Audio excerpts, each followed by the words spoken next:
Ashama akkam jirtu hordoftoonni lammiif YouTube jedhu jalatti argamtanii kan jirtan argamuuf kan jirtan hunduma keessaniif egaa YouTube kana mee subscribe like share godhaa isiniin jechuun jaaladha.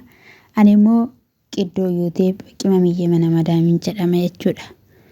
Asirratti immoo lammiif YouTubetiin dhufee jira jechuudha. Kana jechuun immoo hiikkachuu ni dandeessu. Lammiif jechuun maal akka ta'e deebii maalii akka qabu jechuudha. Isa kanadha isiniin jechuun jaaladha. Tole egaa Ruutaa sodaachisanii akka isheen kana Abrahaam irratti raawwattu taasisanii yoo jedhan dubbataniitu jiru. Kan dubbatanis eenyu jettaniitu ta'e obbo Iyyuu jedhamu jechuudha. Kun immoo jechuudha hordoftoota isiniif haa galu diraamaan akka dafii adda citu hin barbaadan. Maaliif jennaan akka dheeratu dagaleensaas wanti nuti akka dheeratu barbaadu isaan jechuudha.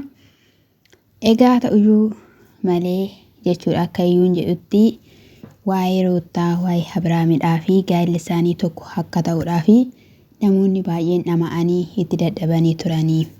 Garuu haa ta'uyyuu malee isaan sana keessaa inni duraa fi inni hangafaa ifaa ture yoo jedhudha jechuudha.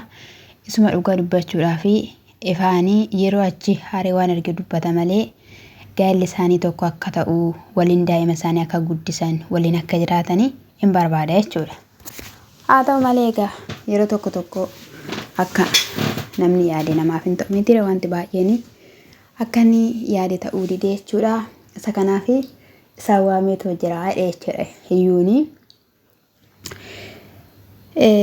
Ruutaan kana gochuu ishiitti namoonni baay'een gadditaniitu garuu immoo sodaachisaniitu buchulloonni saroonni Ermeellaa Abeelis Buruukis kan biraas dabalatanii wajjinidhaanii sodaachisaa turanii dhaqanii balbala reebaa turanii jedhe jechuudha. In soba dhugaa rabbiin soba ile maaliif sobuu dhugaa dubbachuudhaaf inni dhiira ta'anii fa'ii masqalii mormatti keeyyatanii in sobuu maaliif sobu qaayoo isaan sobuu. Egaa ta'u malee ifaan hin dhufe jechuudha. Ifaan gaafa dhufu wanti ta'aa jiru baay'ee nama gaddisiisa. Hangana kan hin jedhamne Ruutaanis kana gooti jedhee hin yaadne ture. Jennaan egaa akkuma dura jedhee sodaachisaniiti jechuudha. Sodaachisaniiti jennaan eenyu sodaachisaa maaliif nutti inni ishiin jennaan yoo sitti maal goota jennaan garaa ta'utti hin geessina turre yookaan kana geeroo ishiin akkas taatu manni muluun gammadee maatiin hundi gaashiyyeen illee gammadanii anillee gammadee kennaa iyyuu qopheessee fi qoyoo xiqqoo ishii atas gabbaanii jedhee dhiisee innaa takka turtu soba jettee ani wanta isaan wallaalee achiyyuu dhaqee ishii argadhee ture maaliif akkas gochuu dandeesse jedheeniini ishinis immoo waan jettu naan jettee turte. Kana duwwaa osoo hin taane yeroo wanti hundumtiyyuu yaadanii garuu facaasaniis immoo yeroo hammachuu dhabaniiru ta'e namatti dhagahamaa simmeetaawii nama godhaa. Inni hati wanti haaraan jira jettee maalidha jedheeni jechuudha. Gaa'ii akka sodaachisuudhaaf ta'ee adda baafamee jechuudha. Sichi olis kaatan gadis kaatan Abrahaamii fi Ruutaan walitti deebi'anii jireenyi hin jiraatamaan akka namaatti sobadhaa akka waaqaatti hin beeknu jechuudha. Yoo dhuguma inni jaalatee heeyyamee walitti fideera ta'ee waaqayyo guyyaa ta'e numa walitti deebisa.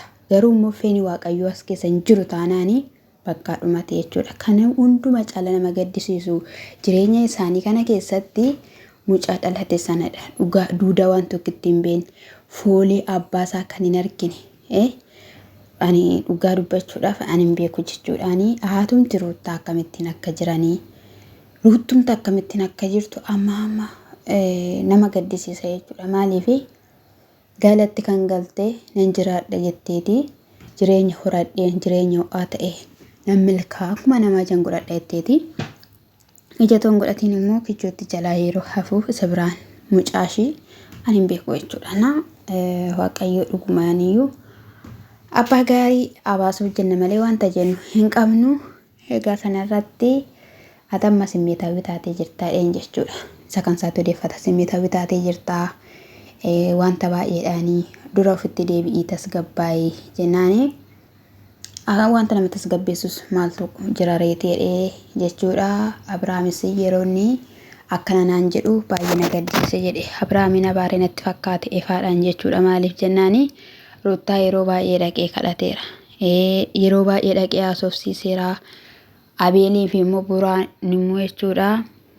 Obboleessi kee dhaqeetti shidhana babbalaa shidhana haasofsiisaa gaa'ela keeyyuu kan diigaa jiru isaanidha jedheen wanta baay'eeyyuu unkaaniyyuu ifaadhaaniyyuu jedhee ture jechuudha. Abrahaamitti immoo dhaqanii too'isuu jechuudha. Kan nama dhibee nama dhiisne obboleessa moo isaantu waa'ee dhimma Abrahaamii ilaalchisame. Yeroo akkattidhaan haalli hundumtiyyuu akkas ta'u baay'ee natti ulfaate. Abrahaamanaaf jedheeti waan baay'ee dabarseera. Anis Abrahaamiif jedheeti waan baay'ee dabarseera.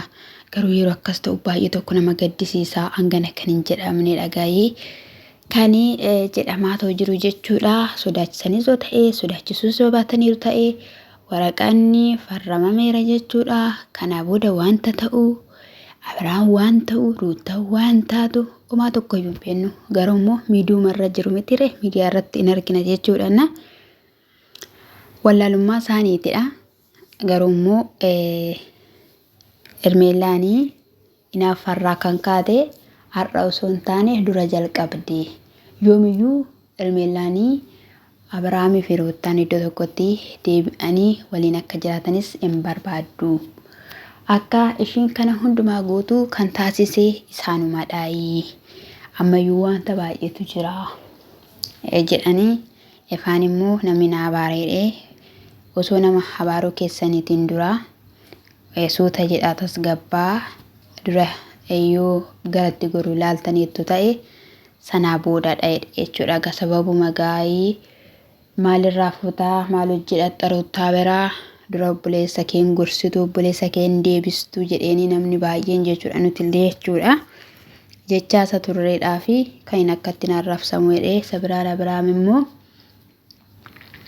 waan ta'e jedheeni sanas haa ta'u kana siin boru waliin hin jiraattu waliin hin nyaattu amma kana wanta sitti dhagahamu hin qabu jedhee jechuudha. Asumaan jechuudha. Wanni kun hin fakkeessa jechuudha. Iyyuun kun hin fakkeessa asumaaf achi kaata. Wanni faana tokkuma dhasaanuu natti fakkaata. Maqaan sanyuun Kaaleeb jechuudha. Kaaleebis kaleessa Ruuttaanii Suusilaandii sana omaa hin deemtu. Insobeetuma dhugaattiin vittuma viidiyoo hojjechuudhaaf Ruuttumti viidiyoo isaanii keessaa akka dhabamtu hin barbaadan isa dhugaan siniin jedhe. Isa kana siniin jechuun jaaladha. Naaf eebbifamaa siniin jedha.